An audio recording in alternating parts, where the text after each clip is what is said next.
Welcome to the programme. The US House of Representatives has given its go-ahead to suspend the nation's debt ceiling, which currently stands at $31.4 trillion. Yeas are 314, the nays are 117. The bill is passed.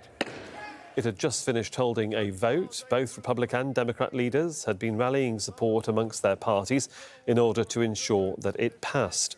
The bill will now go to the Senate. This is crucial, as without the bill's passage through Congress, the country could run out of money as soon as Monday. US House Speaker Kevin McCarthy hailed the move as historic. We didn't just take the money from this year, we took another $20 billion.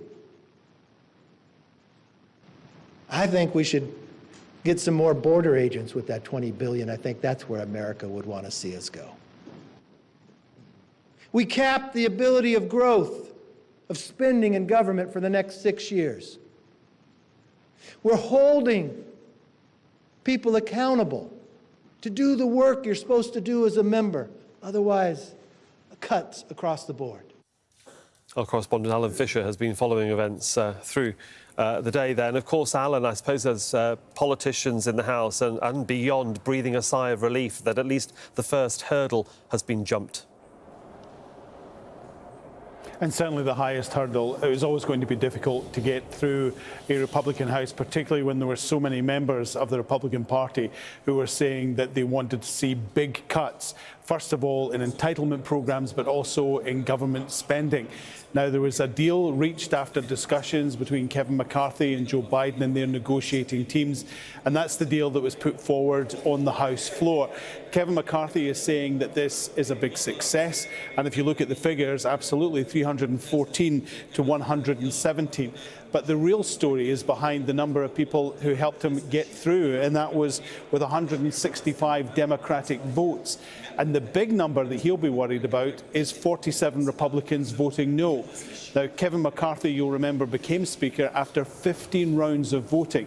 And he gave a lot of promises to a lot of parts of the Republican Party to make sure he landed in that top job. The difficulty now is that many of those 71 no votes are saying that Kevin McCarthy gave too much away to the Democrats and he may have to be replaced as Speaker. One of the things that he agreed to when he became Speaker was that just one member of the Republican conference could call for his removal. Now, it's all very well him talking in the last few minutes about 2/3 of the Republicans voting yes. It's the small 1/3 that he has to worry about. So what happens now? Well, this bill will go to the Senate at some point on Thursday, expected to get through there. We've heard from Mitch McConnell, who is the leader of the Republicans in the House, saying he will vote yes. So that's a nod that many people will back him up.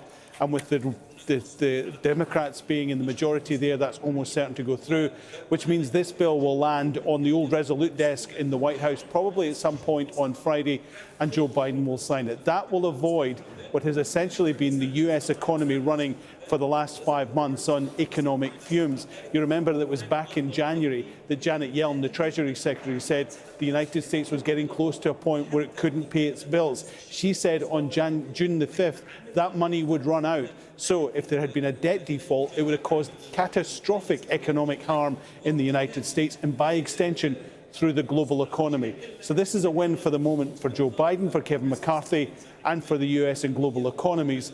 But there's still going to be a few more dramas to play out.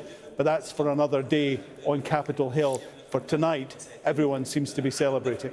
Yeah, for the moment, at least, Alan. I'm just wondering that while the Democrats will make hay about this particular victory and whatever happens in the Senate, which we assume will go to the playbook, there are those Republicans, certainly those that want to be part of that presidential run in 2024, that will want to perhaps take issue with what's been done here and perhaps be critical of the way McCarthy has managed to, you might say, give the Democrats a victory.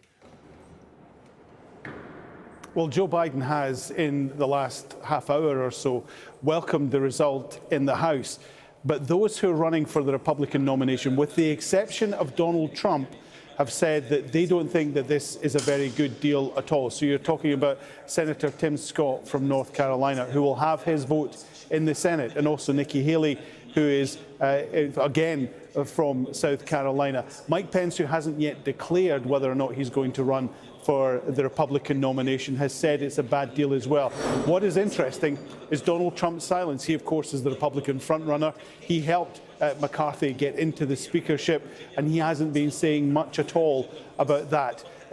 Many of the Republicans who voted no, the 71 of them, many of them would probably have made that decision realising that this bill will get through even without their support. So they're able to go back to their constituencies and say, look, I was a no vote on this. I think we should cut spending even more. That will play well with the base. But the reality is that this is a win for Joe Biden and for Kevin McCarthy.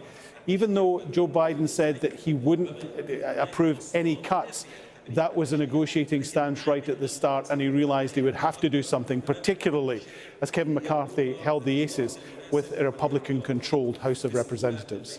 Well, for the update, thanks very much. Alan Fisher there for us in Washington, D.C.